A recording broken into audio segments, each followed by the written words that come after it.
Subrahmanya set ಎಂತ ಇಲ್ಲ, ಹೊರಗಡೆ ಬಂದು ಕುರ್ಚಿಯಲ್ಲಿ ಕೂತ್ಕೊಂಡಿದ್ದೆ.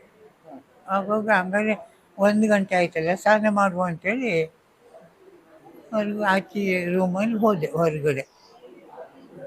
ಆವಾಗ ನಮ್ಮ ಹಿಂದೆ ಓಡಿ ಬಂತು. ಓಡಿ ಬಂದು ಏನಿಲ್ಲ, ಮೈ ಮೇಲೆ ಹಾರಿ ಎಲ್ಲ ಕಚ್ಚುತ್ತಾ ಬಂತು. ಎಷ್ಟು ಇದು ಮಾಡಿದ್ರು ಹೋಗಲೇ ಇಲ್ಲ. ಸುಮಾರು ಒಂದು 1/4 ಗಂಟೆ, ಮುಕ್ಕಾಲು ಅರ್ಧ ಗಂಟೆವರೆಗೆ ಕಚ್ಚುತ್ತಾ ಇತ್ತು, ಕಾಲಲ್ಲಿ ಕೈಯಲ್ಲಿ ಎಲ್ಲ. ಮನೇಲಿ ಯಾರು ಇರ್ಲಿಲ್ಲ? ಯಾರು ಇಲ್ಲ, ಒಬ್ರು ಇದ್ದೀರಾ? ನಾನು ಒಬ್ಬರೇ ಇದ್ದೆ. ಕಡೆಗೆ ಹೆಂಗೆ ಬಿಡಿಸಿದ್ದು ಹೆಂಗೆ? ಬಿಡಿಸಿದ ಕಡೆ ನೆರಮನೆ ಹೆಂಗಸಿ ಕರೆದೆ, ಮರಿತೆ ಇಲ್ಲಿ ಸ್ವಲ್ಪ ಬಾ, ನಾಯಿ ಕಚ್ಚಿತ್ತು ಕಾಣು ಅಂದೆ. ಅವ್ರು ಬಂದರು. ಅವ್ರು ಬಂದು ಮತ್ತೊಂದು ಮನೆಯವರಿಗೆಲ್ಲ ಹೇಳಿದ್ರು, ಹಿಂಗೆ ಹಿಂಗೆ ಆಯಿತು ಅಂದೇಳಿ.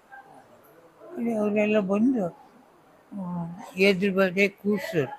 ಎದುರು ಬದಿ ಕೂರಿಸಿ ಹಾಗೆ ಕುಂದಾಪುರಿಗೆ ಕರ್ಕೊಂಡು ಹೋಗುವ, ಕಾರು ಹೇಳುವ ಅಂತ ಹೇಳಿದ್ರು. ಅದು ಅಷ್ಟಕ್ಕೂ ಕಾರು ತಗೊಂಡು ಬಂದರು. ಕಾರಲ್ಲಿ ಹೋಗಿ ಎತ್ತಿಕೊಂಡು ಕೂರಿಸಿದ್ರು. ಸ್ವಲ್ಪ ಶರ್ಬತ್ ಗಿರ್ಬತ್ ಮಾಡಿಕೊಟ್ರು. ಅಲ್ಲಿ ಶರ್ಬತ್ ಕುಡಿದು ಕಡೆಗೆ ಅದು ನಾಯಿ ಆಚೆ ಮುಂದೆ ಹೋಯ್ತಾ? ಇಲ್ಲ ಮುಂದೋಯ್ತು, ಈಚೆ ಬದಿಯಿಂದ ಹೋಯ್ತು. ಬೇರೆಯವರಿಗೆ ಮತ್ತೆ ಹೌದೌದು, ಸ್ವಲ್ಪ ಮುಂದೋಗಿ ಮತ್ತೊಂದು ಹೆಂಗಸಿ ಕಚ್ಚಿತ್ತು. ಆ ಹೆಂಗಸಿಲಿ ಬಂದಿತ್ತು, ನನಗೆ ಕಾಣಲೇ ಇಲ್ಲ. ಅದು ಯಾವ ಮೈಕ್ಲಲ್ಲಿ ಬಂತೋ ಏನು, ಆ ಪರಮಾತ್ಮನಿಗೆ ಗೊತ್ತು.